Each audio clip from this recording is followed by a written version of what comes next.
인사부터 한번 할까요? 새해 복 많이 받으세요. 옆에 있는 분들 인사 한번 하시죠. 네.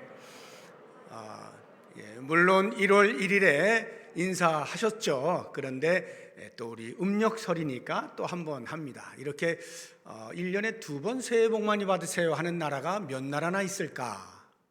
제가 매우 궁금해져서 인터넷을 찾아봤습니다.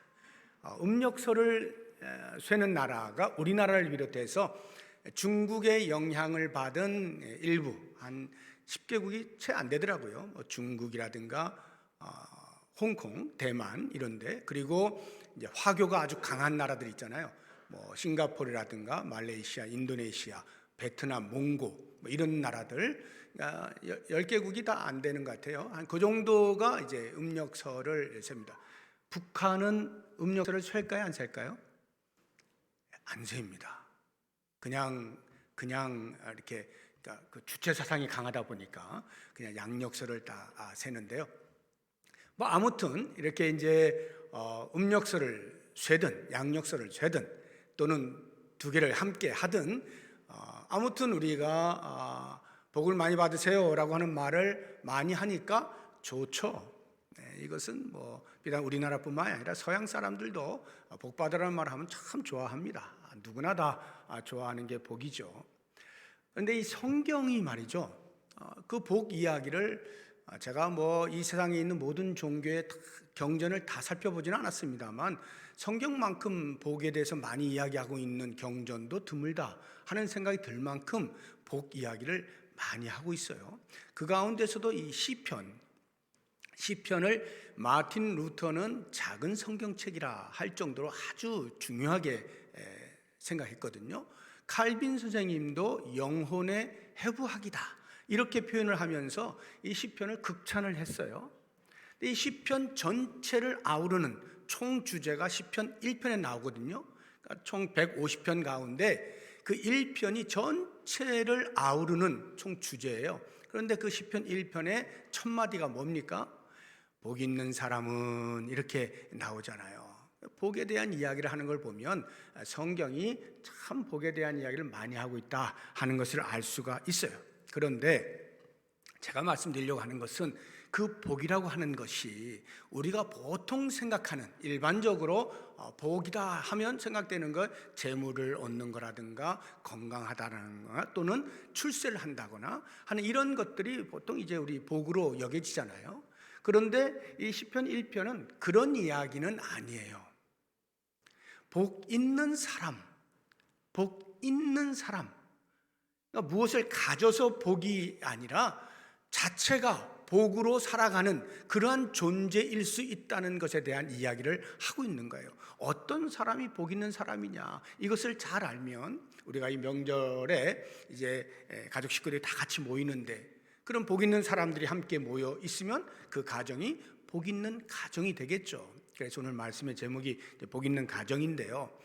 구체적으로는 이제 복 있는 사람에 대해서 어떤 사람이 복 있는 사람이냐 하는 것을 이 시편 1편을 통해서 제가 3가지로 이제 말씀을 드릴 거예요. 그래서 우리들 자신부터 그리고 함께하고 있는 우리의 자녀들, 온 가족 식구들이 다 이렇게 복 있는 사람으로 살기를 기원하고 또 그렇게 추구하고 살 수 있는 그런 시간이 되면 좋겠는데요. 그 3가지 중에 첫 번째가 어떤 사람이 복 있는 사람이냐? 바른 선택을 하는 사람이 복이 있는 사람입니다. 바른 선택. 1절과 2절을 보시게 되면 2개의 대조되는 선택이 나와요. 1절에는 잘못된 선택, 2절에는 바른 선택이 나오는데 이 대조되는 것을 우리가 살펴보면서 바른 선택을 해야 되겠다 이런 생각을 할 수 있으면 좋겠어요. 먼저 1절 한번 보시죠. 복 있는 사람은 뭘 안 한다 이렇게 3가지를 이야기하는데요. 악인들의 꾀를 따르지 아니하며 죄인들의 길에 서지 아니하며 오만한 자들의 자리에 앉지 아니한다. 이게 다 이제 악을 선택하는 것이 잘못된 선택이다라고 하는 거예요. 그런데 3가지로 표현했잖아요. 악인들의 꾀, 죄인들의 길, 그리고 오만한 자들의 자리, 이렇게 3가지로 표현했는데 이것은 다 비슷한 표현들이에요. 그러면서 점층적으로 점점 더 강하게 이야기를 하고 있는 것인데요. 꾀를 따른다. 악인들의 꾀는 뭐냐면 어떤 모략을 가지고 사람들을 유혹할 때 그것을 귀담아 들으면서 이렇게 솔깃하게 흉내를 내보려고 하는 것, 이것이 이제 꾀를 따르는 그러한 모양이에요. 죄인들의 길에 선다라고 하는 것은 내 의지를 가지고 자의적으로 죄의 자리에 있는 거예요. 죄를 짓는 거예요, 자의적으로. 그러면 오만한 자들의 자리라고 하는 것은 뭐냐? 거기에서 한 걸음 더 나아가서 주도적으로 죄를 짓는 상태, 이것이 오만한 자들의 자리가 되겠습니다. 그러니까 점점 죄가 이렇게 강해지고 있는 것을 볼 수가 있는데, 이 좋은 예가 성경의 한 인물 가운데 드러나고 있는 인물이 있어요.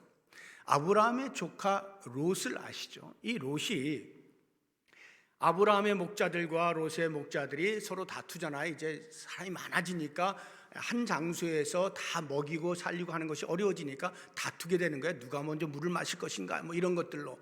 그래서 헤어지기로 작정을 하면서 이 롯이 아브라함의 양보에 따라서 먼저 선택권을 갖게 되죠. 그러면서 저 들판을 보니까, 요단 들판을 보니까 소돔과 고모라, 아직 하나님께서 심판하기 전 참 물도 많고 초옥도 있고, 저기에 있으면 너무 좋겠다, 우리의 가축들이 잘 먹고 살겠다, 이런 생각이 들어서 그쪽을 선택하여 가지 않습니까? 그런데 그 소돔과 고모라가 성경의 표현에 의하면 하나님을 멀리하고 악으로 가득 차 있는 도시다, 이렇게 표현을 해놓았거든요.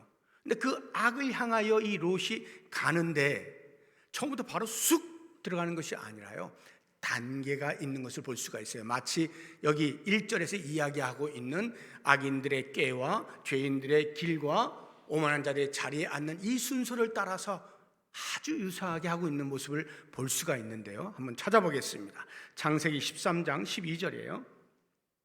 아브라함은 가나안 땅에 거주하였고 롯은 그 지역의 도시들에 머무르며 그 장막을 옮겨 소돔까지 이르렀더라. 소돔이라고 하는 도시에 이르렀는데 그 안에 들어갔다는 말이 아니고요, 그 주변에 있다는 거예요.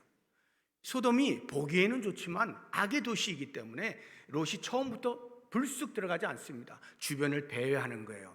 정탐하는 거예요. 정말 내가 이 안에 들어가 살아도 괜찮을까? 배회하는, 이미 이 소돔이 주고 있는 그 향락의 유혹에 물들어 있는 거죠. 그 주변을 배회하고 있는 거예요. 그 다음 한번 보세요. 14장 12절이에요. 소돔에 거주하는 아브라함의 조카 롯도 사로잡고 그 재물까지 노력하여. 이건 전쟁이 일어났을 때 일어난 일인데, 중요한 것은 조카 롯이 어느 사이에 소돔 땅 안으로 들어갔다는 거예요. 소돔에 거주하고 있는 거예요. 그러니까 유혹을 받아서 흉내를 슬슬 내다가, 그래 기왕에 뭐 여기까지 왔는데 하고 쑥 들어가서 소돔 그 도시에, 그 향락 속에 같이 파묻혀 사는 거예요. 그리고는 그 다음 단계를 보시면요, 19장 1절입니다. 저녁 때에 그 두 천사가 소돔에 이르니 마침 롯이 소돔 성문에 앉아 있다가 그들을 보고 일어나 영접하고 땅에 엎드려잖아요. 여기 롯이 소돔 성문에 앉아 있다는 것은 그냥 할 일 없어가지고 배회하다가 그냥 성문에 앉아 있다는 말이 아닙니다. 그 당시에 성문이라고 하는 것은 사람들이 많이 다니는 곳이기 때문에 그 안에서 재판이 일어나고 있는 거예요. 그러면 그 재판들이 일어나고 있는 장소에서 앉아 있다는 말은 재판관이 됐다는 거예요.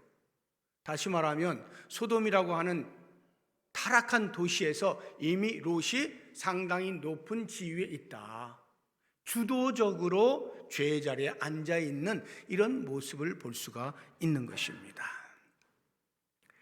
그렇다고 하면 왜 이런 일이 벌어질까?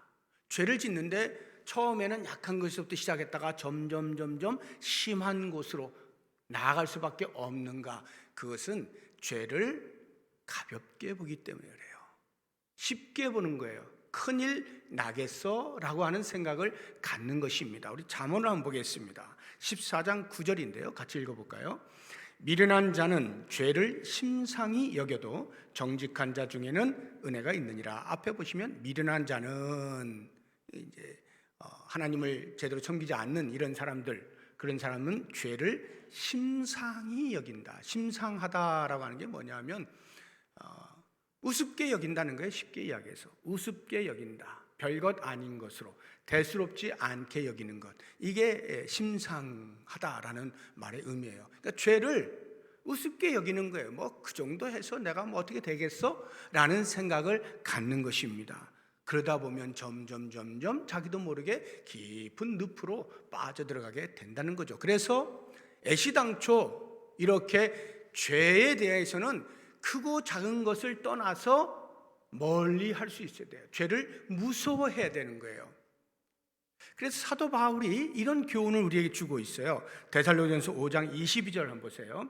악은 어떤 모양이라도 버리라. 여기 어떤 모양이라도 하는 것은 여러 종류의 악들, 여러 종류의 죄들, 이렇게 이해할 수도 있지만 또 다른 이해는 악한 것은 흉내조차 내지 마십시오 라고 하는 뜻이에요. 그래서 현대인의 성경은 그렇게 번역을 해놓았어요. 악한 것은 흉내도 내지 마십시오.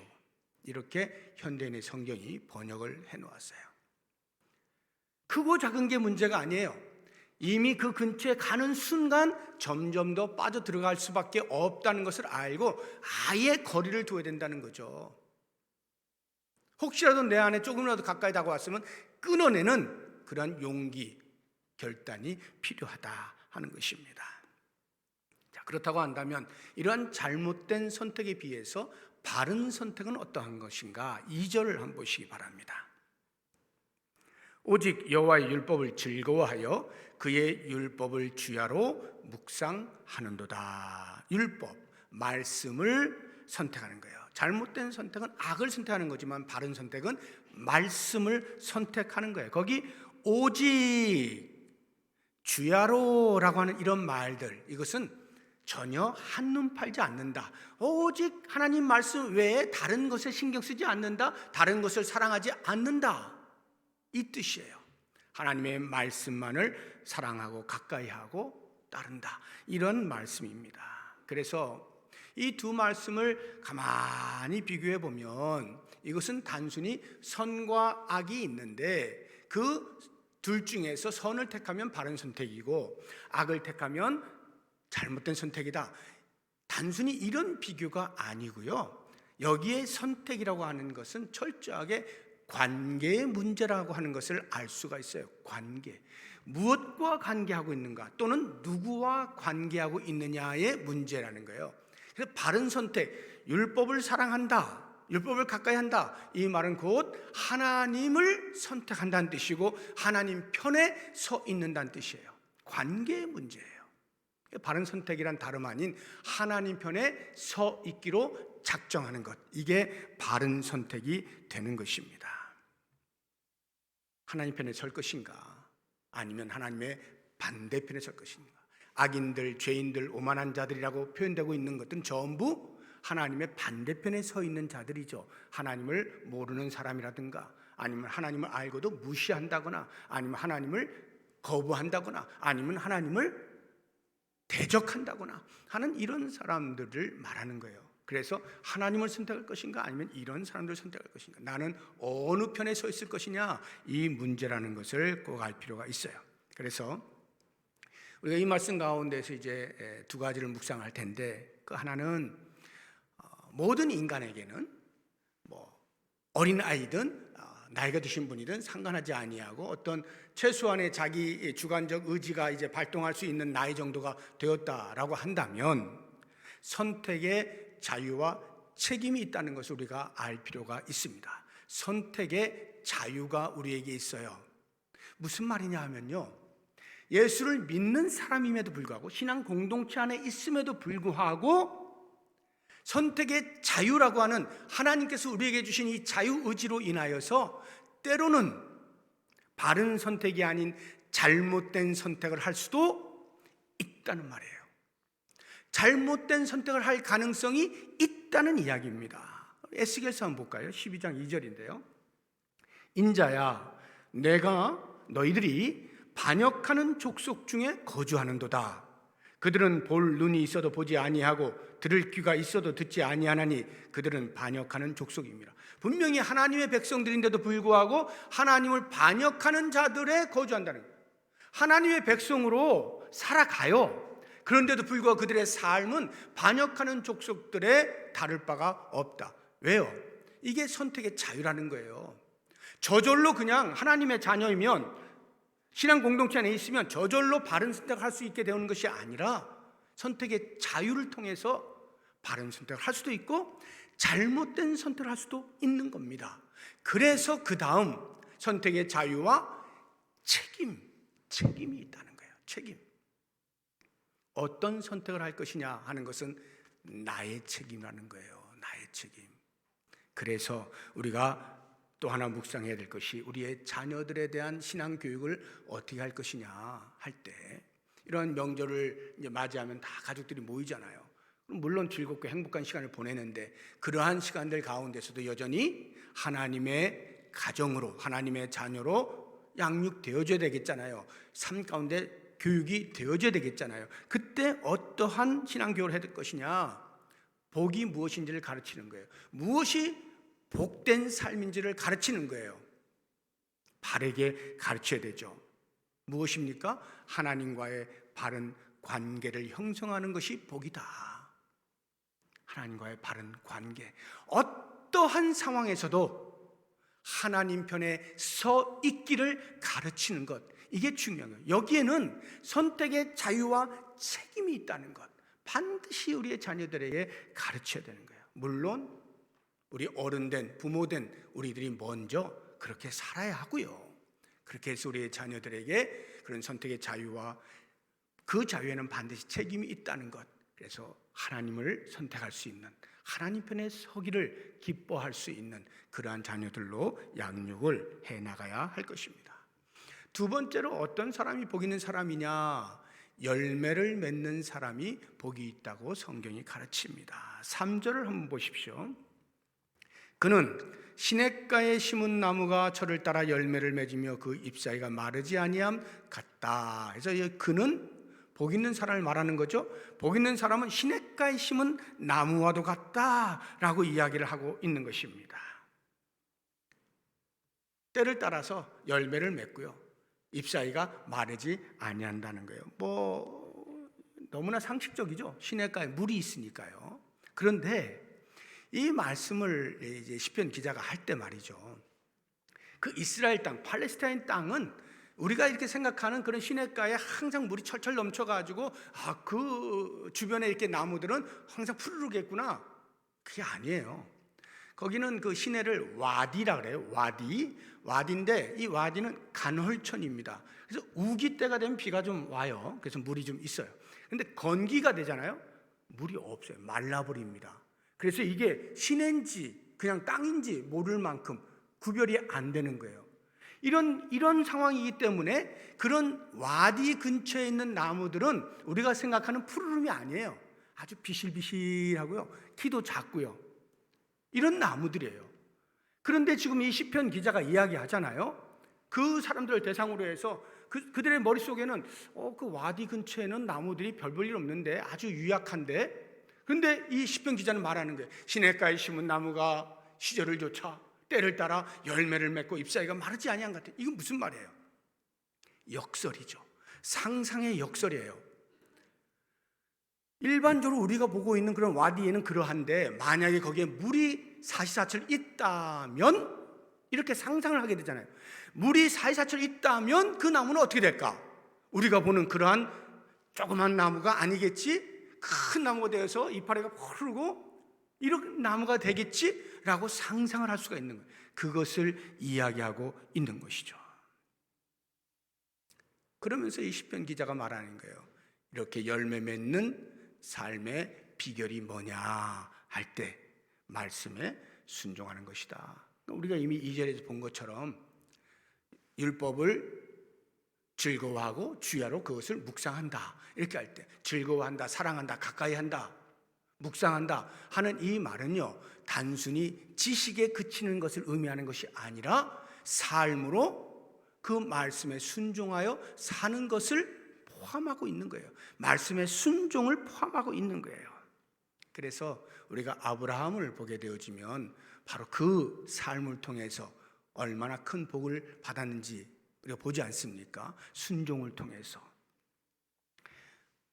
그 100세에 낳은 아들 이삭을 바치라 할 때 절대 신뢰를 통해서 바치잖아요. 바쳤을 때 하나님께서 그에게 이러한 복을 주셔요. 창세기 22장 18절인데요. 우리 같이 한번 읽어보겠습니다. 또 내 씨로 말미암아 천하 만민이 복을 받으리니 이는 내가 나의 말을 준행하였습니다 하셨다 하니라. 네가 내 말에 순종하였으니 이제 내가 복을 주는데 너의 씨를 통하여서 천하 만민이 복을 받게 하겠다. 복의 통로로 살아갈 수 있게 해주겠다. 이렇게 약속을 하시는 거예요. 그 약속의 근거가 뭐라고요? 말씀에 순종하는 아브라함의 삶이 있었던 것이죠. 이것이 바로 열매를 맺는 삶의 비결이에요. 우리가 하나님의 말씀을 얼마나 많이 듣고 읽고 합니까? 그런데 거기에 그치지 아니하고 실제 삶 가운데 살아내는 순종, 그것이 있을 때에 반드시 우리는 열매를 맺게 되어 있는 것입니다. 또 하나 열매 맺는 삶의 비결은요, 역경을 견뎌내는 거예요. 역경을 견뎌내는 거. 이게 무슨 말이냐면 다시 3절 뒷부분을 보세요. 이렇게 표현해 놨죠. 그가 하는 모든 일이 다 형통하리로다. 시냇가에 심긴 나무가 시절을 따라서 때를 따라서 열매를 맺고 잎사귀가 마르지 아니한 같으니 그가 하는 모든 일이 다 형통할 것이다 하는 이 말씀을 들을 때 형통, 하는 일마다 다 잘 된다 이런 이야기인데, 야, 이게 과연 정말 그러한가 하는 생각을 하는 순간에 우리의 경험은 아니라고 말을 하잖아요. 우리가 하나님을 아무리 잘 믿어도 정말로 아무런 일도 일어나지 아니하고 늘 잘 되는 일만 있던가요? 그렇지 않잖아요. 그러면서 고개가 갸우뚱거릴 수가 있는 거죠. 바로 이 부분에서 열매를 맺는다는 것은 이렇게 역경을 견뎌낼 때 가능한 것이다 하는 것을 알 수가 있는데, 한번 보도록 하겠습니다. 예레미야 17장 7절에서 8절을 보면 하나님 말씀에 순종하여 사는데도 불구하고 어떠한 일들이 벌어지는지 한번 보겠습니다. 그러나 무릇 여호와를 의지하며 여호와를 의뢰하는 그 사람은 복을 받을 것이라. 복을 받는다 그러죠. 그 다음 보세요. 그는 물가에 심어진 나무가 그 뿌리를 강변에 뻗치고 더위가 올지라도 두려워하지 아니하며 그 잎이 청청하며 가무는 해에도 걱정이 없고 결실이 그치지 아니함 같으리라. 여기 보시게 되면 지금 강가에 심어진 나무가 있어요. 그래서 그 물을 통해서 영양분을 다 이렇게 빨아들입니다. 그런데 그렇다고 해서 아무런 일도 없이 그냥 그대로 잘 자라는 그게 아니고요. 거기 보시면 더위가 올지라도 두려워하지 아니하며, 더위가 온다 그러죠. 그 다음 가뭄은 해도 걱정이 없고, 가뭄이 있다 이 말이에요. 그러니까 우리 인생에 이런 더위와 가뭄이 언제든지 찾아온다 이 말이죠. 고난이 온다는 거예요. 그런데 그럼에도 불구하고 어떻게 우리가 열매를 맺을 수 있느냐? 그러할 때 흔들리지 아니하고 또는 포기하지 아니하고 계속해서 뿌리를 그 물가에 심는 거예요. 깊이 내리는 거예요. 이 물가가 뭐예요? 하나님 말씀이잖아요. 말씀. 그 말씀의 뿌리를 계속 내리고 있으면 아무리 주변에서 이러저러한 고난이 다가와도, 역경이 다가와도 반드시 열매를 맺게 되어 있다. 흔들리지 말아라. 그 뿌리 내리는 것에서부터 포기하지 말아라 하는 거예요. 그렇다고 하면 과연 우리 인생이 맺는 열매라는 게 어떤 열매를 말하는 것일까요? 보기에 참 좋은 그런 열매라는 거 어떤 거예요?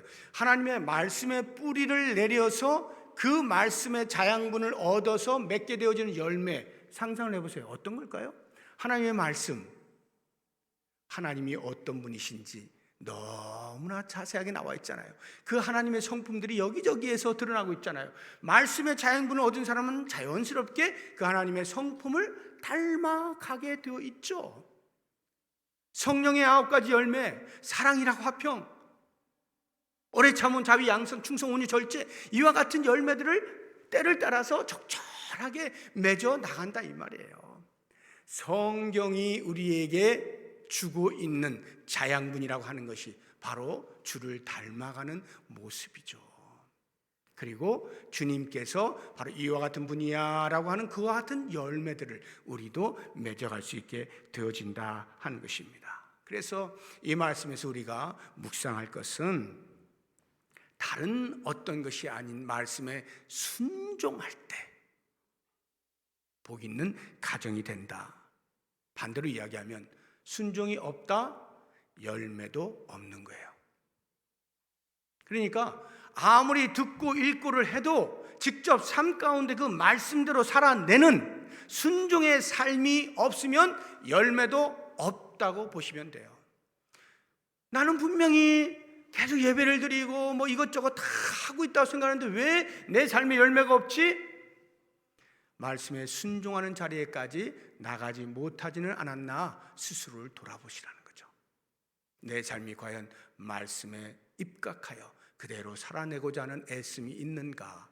그런 사람은 반드시 열매를 맺게 되어 있다. 그렇다고 하면 이제 우리의 자녀들에게 바로 그와 같은 사실을 잘 알려주고 또 다른 하나 말씀드린 것처럼 인생에는 고난도 있다는 것을 알려주면서 그 고난을 이기고 열매를 맺는 길은 오직 하나님의 말씀에 뿌리를 내려 그 말씀대로 살아내는 삶에 있는 것을 반드시 가르쳐야 되는 거예요.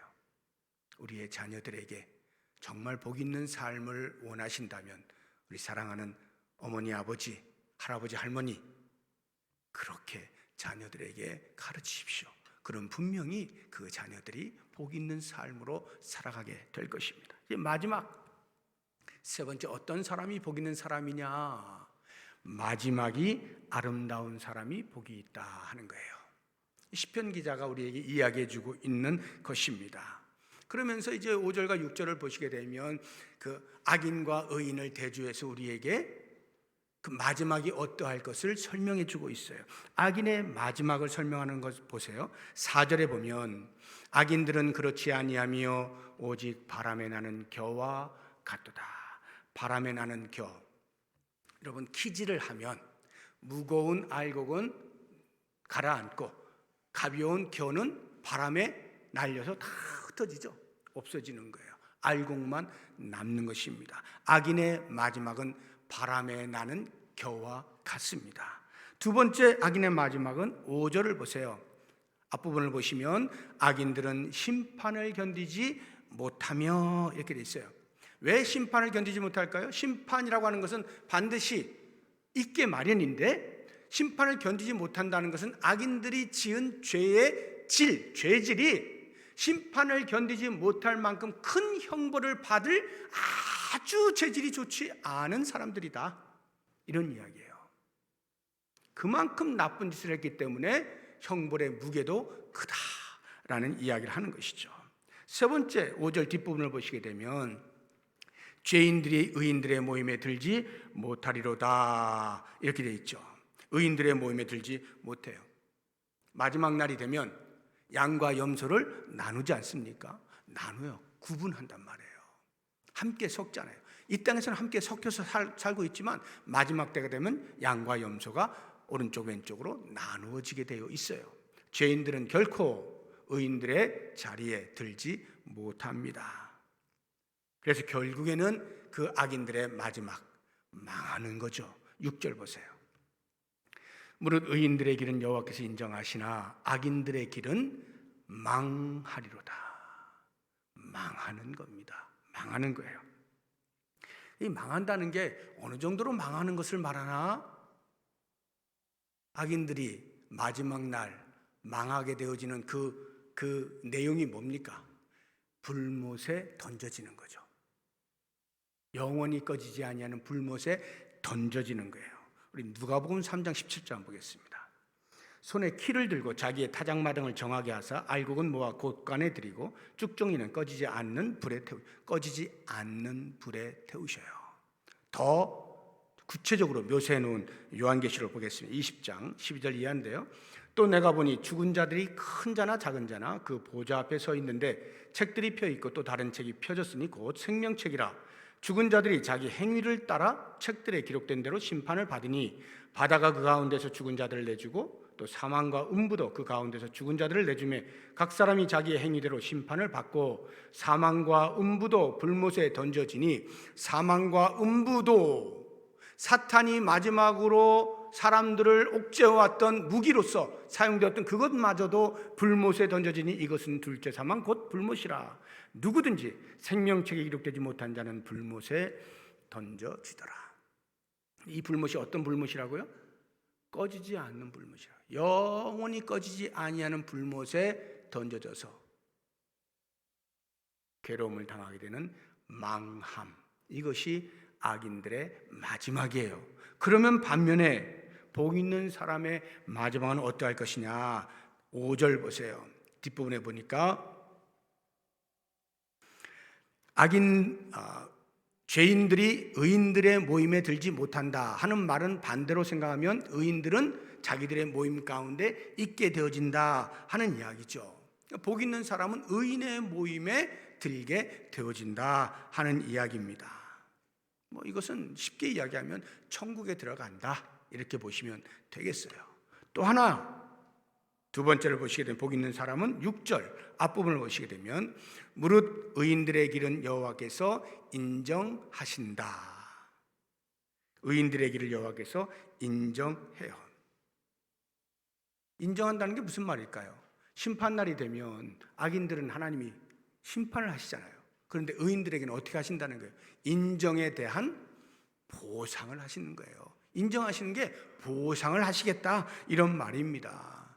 그럼 보상, 어떻게 보상하시는가? 우리 요한계시록 한번 볼까요? 시간 있으면 쭉 읽어보면 참 은혜로운데 시간 관계상 아주 짧게 핵심되는 부분만 읽어보겠습니다. 21장 6절 7절인데요.